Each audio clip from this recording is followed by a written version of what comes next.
নমস্কার সবাইকে। সবাই কেমন আছেন? আমি তৃষ্ণা আপনাদের জন্য নিয়ে আসছি নতুন একটা ভিডিও।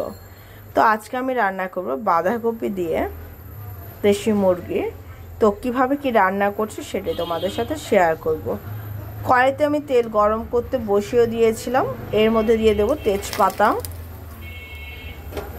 আর দিয়ে দেব হচ্ছে পেঁয়াজ কুচি। সব কিছু সুন্দর করে একটু ভেজে নেব। দিয়ে দেব এর মধ্যে পেঁয়াজ বাটা, দিয়ে দেব কাঁচামরিচ, দিয়ে দেব রসুন বাটা, দিয়ে দেব আদা বাটা। সব কিছু একসাথে সুন্দর করে কষাবো।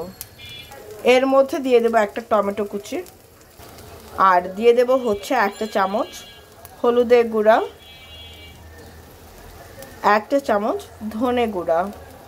এইবার সব কিছু একসাথে খুব সুন্দর করে সময় নিয়ে কষাবো। দিয়ে দেব একটা চামচ লবণ। মশলাটা কিন্তু খুব সুন্দর করে কম আঁচে সুন্দর করে কষাতে হবে। মশলা যত কষাবে তত কিন্তু রান্নাটা ভালো হবে। তো চলো এখন আমি এটাকে ঢেকে দেব। দেখো মশলাটা থেকে কি সুন্দর তেল ছেড়ে দিয়েছে। ঠিক এই সময় আমি দিয়ে দেব কেটে রাখা মোরগটাকে। এবার সব কিছু একসাথে সুন্দর করে মিক্স করে দেব। এখন আমি মাংসটাকেও সুন্দর করে কষাবো।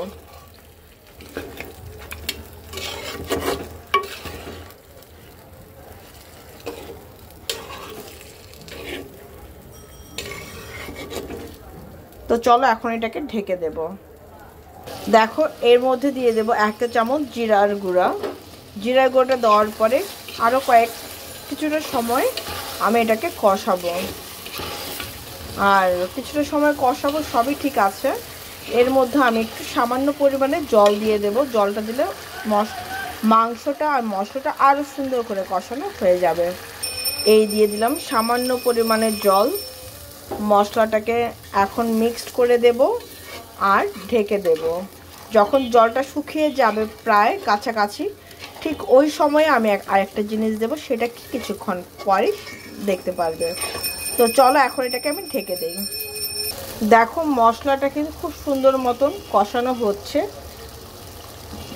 কষানো যখন লাস্ট ফিনিশিংয়ের দিকে প্রায় 3-4 মিনিট থাকবে, ঠিক ওই সময় দিয়ে দেব আমরা বাঁধাকপিগুলো। ঠিক আছে, বাঁধাকপি তোমাদের যেরকম স্টাইলে কাটতে মন চায়, মোটা চিকন না করে মোটাভাবে কাটে আমার কাছে মনে হয় বেশি ভালো হয়। দিয়ে দিলাম।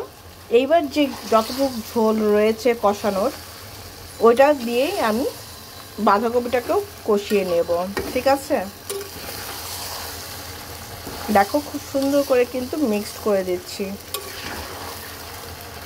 আর তোমাদের কাছে যদি ভালো লেগে থাকে আমার এই ভিডিওটা, তো প্লিজ তোমার ফ্রেন্ড সার্কেল আত্মীয় স্বজনের মধ্যে কিন্তু শেয়ার করতে ভুলো না। আর এটা কিন্তু তুমি রুটি বলো, পোলাও দিয়েও খেতে পারো। রুটি দিয়ে বেশি যায়, রুটি পরোটা। যারা খাওনি প্লিজ একবার হলেও খেয়ে দেখো, খুব ভালো লাগে। আসলে আগে আমরা এই বাঁধাকপি দিয়ে, তারপর বুটের ডাল দিয়ে অনেক রান্না খেয়েছি, মাংস আইটেম। এখন আমাদের ঘরে শুধু আমার নিজের একা খাওয়া হয়, আমার মা খায় না। আর আমার বাবা অনেকটা শৌখিনপূর্ণ মানুষ ছিল, আর খাবার দাবার ব্যাপারে কিন্তু সে অনেক সেন্সিটিভ ছিল। সে অনেক কিছু দিয়ে, কোন জিনিসটা দিয়ে কিভাবে রান্না করলে ভালো লাগবে যতটুকু দেখেছি আমি আমার মাকে রান্না করতে, আমার বাবার ইনস্ট্রাকশনেই কিন্তু সে রান্না করতো। রান্নাটাও কিন্তু দারুণ হতো। তো দেখো মিক্সড করে দিয়েছি। এখন আমি এটাকে ঢেকে দেবো আর খুব সুন্দর করে সময় নিয়ে কষাবো। দেখো খুব সুন্দর মতন কষানো হয়ে গেছে।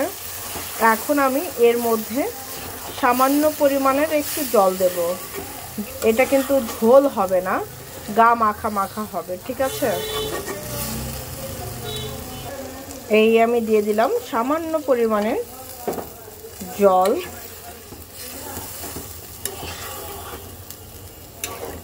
সুন্দর করে মিক্স করে দেব আর এখনই আমি দিয়ে দেব এর মধ্যে গরম মশলা বাটা। এই আমি গরম মশলাটা বেটে রেখেছিলাম, এই এখন আমি দিয়ে খুব সুন্দর করে মিক্সড করে দেব।